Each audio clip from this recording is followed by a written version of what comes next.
someone who had a down year and went through a lot, teams are watching right now. This is the stage where everyone's looking. They're seeing the damage that he's doing. He's 27 years old. There's nothing more intriguing to a nerdy front office dude than a 27-year-old free agent. Todfather, you cover this Yankees team pretty closely all year long. They're playing good ball. They are up 2-0 in the series. They did what they're supposed to do at home. Yep. They take both games. So yesterday it's 6-3 with the dub. Judge homers. Cole wasn't great, but they still held off and picked up a nice dub. I wouldn't call it a sweaty win. You know, it was a 6-2 game. They give up the one homer to Ramirez in the ninth, but this was a pretty all-around win again for them. I would say all-around win. I would say something that they've been doing. I think about a couple of things. The bullpen has been absolutely outstanding. Cole struggled. I mean, we're just being honest here. He did struggle. You could see it on his face, his body language. But what happens when one person struggles? You got to pick them up. And I was talking to you guys about this earlier. I said that's a sign of a championship team. Not everybody's going to do what they're supposed to do. You got one of the best pitchers in the league still. And he struggled. He just couldn't find the plate. He used his sinker for the first time, and God knows how long, and that thing was nasty too. So I don't know what played off of why he struggled a little bit. I'm sure he's going to go back to the drawing board, but good things happen. Soto still dominating. Gleyber Torres leads the game off with a double, gets the boys going. Judge gets off the schneid with a 2-run home run. Tim Hill, I mean, oh my God, absolutely filthy. Tommy Kahnle doing what he does best. And the boys are keep going. Think about this lineup. Remember we talked about earlier? We're like, man, how are they going to be any good with the bottom of the lineup? They're struggle bus. They put two veteran guys in the back there with Rizzo and Verdugo, and what do? Double here, double there, hit here. Guy's got a broken finger, and he's doing it. Can't say much more about him. It's an all-around team effort, and the Guardians are a really good team. People need to understand that how good this team really is, and they are winning, and they're winning convincingly. Todd, is this it? Is this it? Are they coming back to New York before the World Series? As of right now, I would definitely say yes. I don't think they're leaving there without a World Series ticket. No. Oh, you think? Okay, so you think? I'm asking, are there going to be any games in the ALCS in New York, or are they going to finish it out in the next three in Cleveland? I would love to, because that means I can go to it. But I think they're going to take 2 out of 3 there in Cleveland, and that's being kind about it. I'll be honest. They are a complete team without everything hitting, without all cylinders firing right now. I get it. Judge hit the homer late. Maybe that'll get him going. I thought he was having better at bats. He was still miss hitting some balls, but he got to something, that was letter high. That's huge. To me, you said it exactly right. It's the bottom of the order to Gleyber. So 8-9-1, 7-8-9-1, whatever way you want to put it. Those guys get on. What did Gleyber have? 3 hits? Like, postseason Gleyber is all about driving the ball to right field. He's getting some singles to right center. He's getting some singles to right field. He's staying inside the ball like he did back in whatever the year was that he was elite, 18 or whatever year that was, 19, that everyone thought he was going to be the greatest second baseman of all time. He's staying inside the ball. He's doing what he needs to do in front of 2 guys who are going to ultimately swing this series in their favor. And Garrett, I mean, going to that sinker, when I caught a bullpen of his in, I guess that would have been 2020, he threw a couple sinkers to me. And I was like, whoa, that's pretty good. And I remembered back to catching him with the Pirates, and that's the majority of what he threw. They weren't throwing very many 4-seamers. I think his stuff is just a tick down right now. We'll see what happens in his next start, but his next start could be in the World Series. It could, yeah. We see on the board here, lowest strike rate in a postseason start in his career. Who said it on our little phone call today? He was doing a little nibbling. And he wasn't getting the corners. Kratzy said that. That's a Kratzy word for sure. Yeah. He wasn't getting the edges on some of those. And they were mostly good calls. There were a couple that missed, but they were mostly good calls. But he was doing a little nibbles. It was body language for me. Yeah? You don't see, I mean, he gets frustrated sometimes, but it was like it was a lot of body language where it's like that, the look to the sky. I've done them all, and probably a lot more than he has. But it just catch the ball like what Kratzy does when his wife doesn't finish the meal when he wants it in time. He's like, oh. I do agree with you on the body language part.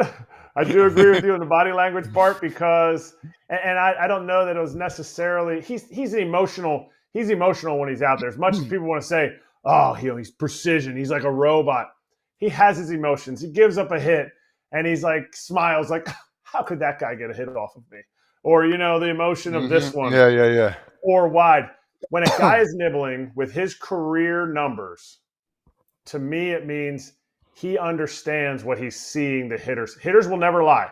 If you want to know what your stuff is doing, ask the hitters by the way that they're swinging at them or the way that they're hitting the ball. Like, they will never lie.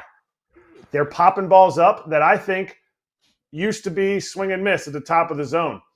If he always has to go to the well and he always has to throw his best pitch and it's getting popped up, then you start nibbling a little bit, and you start nibbling in situations where this is how good pitchers rack up their strikeouts. First and second, nobody out. First and second, one out. Bang, I'm throwing that nasty breaking ball, late life heater. He was doing that, but it was off the plate because I don't think he was trusting last night. I don't think he was trusting his stuff to play in the zone where he normally gets swings and misses. Also, I looked up while you were chatting.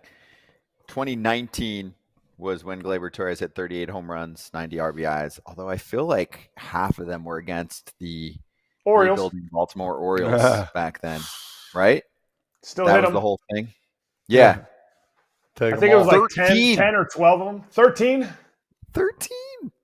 in 18 games. He made his mortgage on that squad. That's it. Damn. Why not? He's making some bread right now, I'll tell you. For someone who had a down year and went through a lot, teams are watching right now. This is the stage where everyone's looking. They're seeing the damage that he's doing and the age. He's 27 years old. There's nothing. I forget that. There's nothing more intriguing to a nerdy front office dude than a 27-year-old free agent. How about Soto? How old is he? 26? 26. Yeah, so those are some young dudes that are about to hit free agency, and that stands out to people. 6 to 8 year deal. Kratzy already knows. For who? For Soto. Gleyber. Oh, you think so? No. Ooh, here we go. 6 to 8 year deal. Kratzy, come on, speak up. What is he going to get? 6 to 8 years. How much? Like 120. How about Soto? Oh, come on. I mean, it's starting with a 6. And he ain't getting 60 million. We're talking 6 to 650, but that's a whole postseason. Whole off-season discussion. We're looking for real ways to boost our nutrition and just found a protein shake that actually tastes amazing. It's called Orgain, and it's been a game changer. Orgain is the leader in real protein-powered nutrition that understands that being good for you doesn't have to taste bad. It's the organic ingredients we're looking for, but I don't want a grainy battle with my taste buds every day. You know what I'm saying? It's giving smooth milkshake vibes. That's Orgain, and they have a brand new 30-gram complete protein shake that offers protein-packed real nutrition designed to satisfy your cravings without all the sugar. It gives me energy, provides muscle support, and helps manage hunger too. It's also made without soy ingredients and made with no artificial flavors or sweeteners. Orgain 30-gram protein shakes are available at Costco and Orgain.com. If you want to get in on the delicious protein-packed nutrition today, head to Orgain.com/FOUL and use the code FOUL for 20% off your order. Once again, that's Orgain.com/FOUL for 20% off. And make sure you use promo code FOUL so they know FT sent you. Juan Soto was intentionally walked in the bottom of the second inning. They bring in Cade Smith, their weapon. One of their weapons. Obviously, Clase is a dude too, but one of their big boys with the big fastball. And here's what Stephen Vogt said about the decision to walk Soto to get to Judge. Can you explain your thought process on walking Soto to face Judge at that point in the game? Yeah, I mean, they were hitting the ball, around the ballpark, and we needed to stop the game. And in that situation, you want to try and get double play ball. You want to try and get 2 outs with 1 pitch. You want to try and find a way to get out of that inning, and Cade did a great job doing that. Did you guys 100% see agree. when it happened too, and the Yankees dugout, FT tweeted it, was like, oh, they were all, smacking the railing. Mm-hmm. Third time ever.